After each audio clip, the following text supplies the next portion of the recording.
That dwelling place time, welling in time, time, that dwelling place of no breath. For if you don't breathe, you won't feel. For if you don't feel and you don't want to feel waiting. For if you don't breathe, you won't fuel the fears and they grow in waiting. I knew a woman who built a purple afghan for waiting. She knitted as she waited, knitted as she waited. The purple wall growing with size, growing in size, growing inside. Knitting and clicking, clicking needles in time to the ticking clock. 2 stitches, 1 second. 200 stitches, 61 seconds. 1 row, 2 minutes. 1 inch, 15 minutes. She waited well. She knitted well. She knew time well.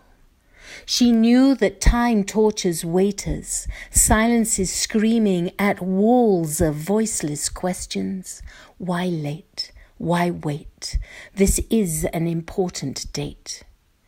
In the waiting zone, no time but wait. Worthless and alone. Alone in the ticking clock, separated and torn from breath. In the waiting zone that grows inside, that grows with size, that grows in size as you feed time's meter, dropping dreams and trust.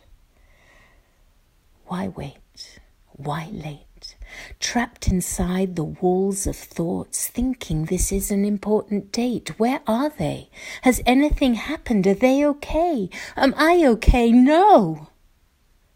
Inside the wall of waiting, no. Dropping dreams and trust. Dreams, hopes, longings, searching, waiting for that miracle to come. Because something, someone, an event from my outside will fill these slivers in my walls. Because outside, in the dream, in anticipation is the belief that it's coming. That I'm on the flow road, tanks are being filled, I'm upgrading octane. Old fuel sources are all gone, evaporated. In anticipation, just tingling in excitement, because it's coming. That caress, that kiss, that touch, those lips, just here, just there, just. That caress, that kiss, that touch, those lips, just there, just here, just that didn't happen. Inside my walls of waiting, inside this waiting zone, all receptors shut down, all's closing, all's emptying, no life, no breath here. For if you don't breathe, you won't feel. For if you don't feel and you don't want to feel waiting. For if you don't breathe, you won't find the fears, and they lurk in waiting. Dropping dreams and trust. My grandnana used to say, one must be patient to wait well. Find something useful to do. Find something endless to do. Find something with no end. For it is an endless to-do to wait. To do waiting well is to pretend there is no wait. The nature of waiting, she'd say, is out of time. To fare well waiting, she'd say, one must be out of time, beyond the wall of time. One must lose time, lose the time. I try to lose time, but I lose myself. I don't know how to fare well waiting, to stride away from casual wait makers. I hate waiting. Nothing is emptier than waiting. Waiting. In the wall of waiting, I don't fare well.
I went alone to the women's section, said my version of prayer, found the perfect crack. I wanted to do it right. I did my best, felt slightly awkward. I turned, quickly let my back rest on the wall. I walked away. Did I do it right? It was right enough. I heard, "You cannot turn your back on the wall." I had just begun to accept. I understood why it hadn't felt right. My stomach filled with dread and sadness. I wanted to go back, do it again, to try. No guarantees. I had turned my back. Did my lack of knowledge forgive me? I wanted to believe this. It didn't sit well. Ancient wall, offering healing. My prayer, similar, identical, about returning. All that mattered was reaching the wall.